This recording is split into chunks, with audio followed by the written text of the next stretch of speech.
ఈ రోజు ఈ వీడియోలో హిట్ ద థర్డ్ కేస్ అనే సినిమా గురించి మాట్లాడుకుందాం. నాని, శ్రీనిధి శెట్టి లీడ్స్ గా శైలేష్ కొలను డైరెక్షన్ లో వచ్చిన వైలెంట్ యాక్షన్ థ్రిల్లర్ ఇది. ఈ సినిమా స్టోరీ ఏంటి, దీని మీద నా ఒపీనియన్ ఏంటనేది ఇప్పుడు తెలుసుకుందాం పదండి. ముందుగా ఈ సినిమా స్టోరీ ఏంటంటే, ఈ సినిమాలో మన హీరో అర్జున్ సర్కార్ ఒక honest and ruthless police officer. ప్రస్తుతం Jammu and Kashmir HIT department లో ఎస్పీగా ఉంటాడు. రీసెంట్ గా హెచ్ఐటికి ఓ కేసు వస్తుంది. ఎవరో గుర్తు తెలియని వ్యక్తి ర్యాండమ్ గా విక్టిమ్స్ ని చూస్ చేసుకుంటూ వాళ్ళ గొంతు కోసి చంపి బాడీలో ఆర్గాన్స్ ఎత్తుకెళ్తూ ఉంటాడు. అయితే ముందు దీని వెనక ఆర్గాన్ మాఫియా హస్తం ఉందేమో అనుకున్నా, ఎత్తుకెళ్లిన ఆర్గాన్స్ కి మార్కెట్ లో వాల్యూ లేదని తెలుస్తుంది.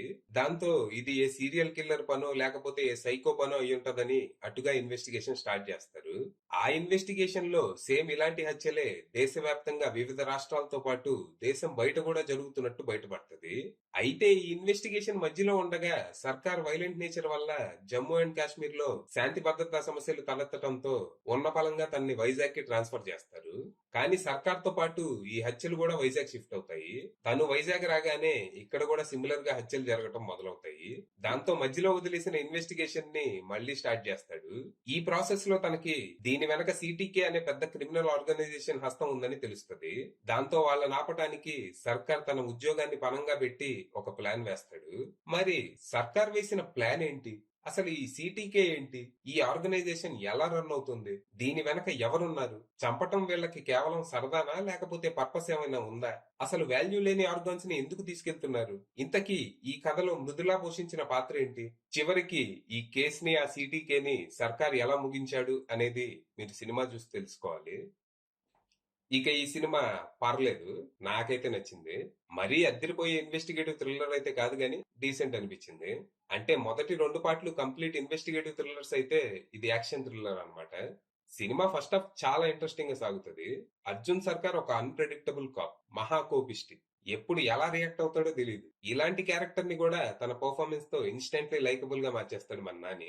సర్కార్ పర్సనల్ లైఫ్ లో ఫేస్ చేసే స్ట్రగుల్స్ అన్ని చాలా రిలేటబుల్ గా, కొంచెం హిలేరియస్ గా ఉంటాయి. ఇలా సర్కార్ క్యారెక్టర్ తో పాటు తన చుట్టూ ఉండే ప్రపంచాన్ని కూడా మనకి పరిచయం చేస్తారు. తర్వాత ఎక్కువ లేట్ చేయకుండా సినిమా ఇన్వెస్టిగేటివ్ మోడ్ లోకి మారిపోద్ది.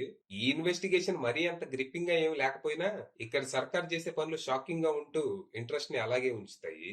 మధ్య మధ్యలో బ్రీతింగ్ స్పేస్ లాగా లవ్ స్టోరీ వచ్చిపోతూ ఉంటది. ఇది కొంచెం డీసెంట్ గానే అనిపించింది. ఇక అసలు సిటీకే ఏంటి, ఇది ఎలా పనిచేస్తుంది అని తెలుసుకోవడంతో ఇంటర్వెల్ పడుతుంది. ఇక సెకండ్ హాఫ్ కంప్లీట్ గా యాక్షన్ మోడ్ లోకి షిఫ్ట్ అయిపోద్ది. ఏది దొరికితే అది తీసుకొని ఎవడ కనపడితే వాడిని, ఏది అందితే అది నరుక్కుంటూ వెళ్ళిపోతూ ఉంటాడు మన సర్కారు. ఇదే సెకండ్ హాఫ్ అంతా. ఇది వైలెంట్ యాక్షన్ మూవీస్ ఇష్టపడే వాళ్ళకి ఫీస్ట్ లో ఉంటదేమో గానీ మిగిలిన వాళ్ళకి కొంచెం చిరాకు తెప్పించే అవకాశం ఉంది. అంటే ఇక్కడ హీరో చంపుకుంటూ వెళ్ళటమే గానీ తనకి సరైన ఛాలెంజ్ అంటూ ఏమీ ఉండదు. అలాగే విలన్ రివీల్ కూడా ఏంది ఈడ పెద్ద బచ్చాగాళ్ళగా ఉన్నాడు అనేలా ఉంటది. దాంతో సినిమా చాలా ప్రెడిక్టబుల్ గా మారిపోద్ది. ట్విస్ట్లు కూడా పెద్దగా ఏమి ఉండవు. ఇక క్లైమాక్స్ బానే ఉన్నా ఇక్కడ వచ్చే క్యామియోస్ ని మాత్రం సరిగ్గా హ్యాండిల్ చేయలేదనిపించింది. ఏదో గానిచ్చేసారు అంతే. మొత్తంగా engaging first half, okay second half తో పర్లేదు అనుకుంటూ థియేటర్ నుంచి బయటకు వచ్చాను. ఇక పర్ఫార్మెన్స్ విషయానికి వస్తే అర్జున్ సర్కార్ గారు నాని మంచి ఇంటెన్స్ పర్ఫార్మెన్స్ ఇచ్చాడు. తన స్క్రీన్ ప్రెజెన్స్ గానీ బాడీ లాంగ్వేజ్ గానీ చాలా బాగున్నాయి. ఇక శ్రీనిధి శెట్టి పర్లేదు అనిపించింది. తనకు పెద్దగా చేయడానికి ఏమీ లేదు, జస్ట్ అప్పుడప్పుడు వచ్చిపోయే లవ్ ఇంట్రెస్ట్ అంతే. తన ట్రాక్ ఉన్నా లేకపోయినా సినిమాకి పెద్దగా ఇబ్బంది ఉండేది కాదు. ఇక సినిమాలో మరీ చెప్పుకోదగ్గ క్యారెక్టర్స్ అయితే ఏమీ లేవు. ఉన్నంతలో ఎవరి క్యారెక్టర్లు తగ్గట్టు వాళ్ళు బానే చేశారు. ఇక cinematography and production values top notch ఉన్నాయి. జమ్మూ కాశ్మీర్ విజువల్స్ తో పాటు సెకండ్ హాఫ్ లో కొన్ని యాక్షన్ సీక్వెన్సెస్ చూడటానికి భలే ఉంటాయి అసలు. ఇక మిక్కీ జే మేయర్ అందించిన పాటలు, బ్యాక్గ్రౌండ్ స్కోర్ జస్ట్ పర్లేదు అనిపించాయి. మామూలుగా థ్రిల్లర్ మూవీస్ అంటే బ్యాక్గ్రౌండ్ స్కోర్ చాలా ఇంపార్టెంట్. సినిమా మూడ్ ని ఎన్హాన్స్ చేయాలన్నా, ఇంటెన్సిఫై చేయాలన్నా బీజిఎం చాలా ముఖ్యం. కానీ ఇక్కడ మాత్రం జస్ట్ ఓకే అనిపించింది అంతే. ఇక డైరెక్టర్ శైలేష్ కొలను విషయానికి వస్తే తన పనితనం ఓకే. థ్రిల్లర్ జాన్రా నుంచి కొంచెం డీవియేట్ అయ్యి మాస్ యాక్షన్ థ్రిల్లర్ చేద్దాం అనుకోవటం ఓకే గానీ అందుకు తగ్గ బలమైన స్క్రీన్ ప్లే కూడా ఉండుంటే బాగుండేది. అర్జున్ సర్కార్ క్యారెక్టర్ వైలెన్స్ మీద పెట్టిన ఫోకస్ ఆయన అనుకున్న కాన్సెప్ట్ ని డీప్ గా ఎక్స్ప్లోర్ చేయడం మీద కూడా పెట్టుంటే బాగుండేది. ఫైనల్ గా చెప్పేది ఏంటంటే, మరీ అద్భుతాలు ఆశించకుండా డీసెంట్ ఎక్స్పెక్టేషన్స్ తో వెళ్తే సినిమా చాలా వరకు సాటిస్ఫై చేసే అవకాశం ఉంది. అది విషయం.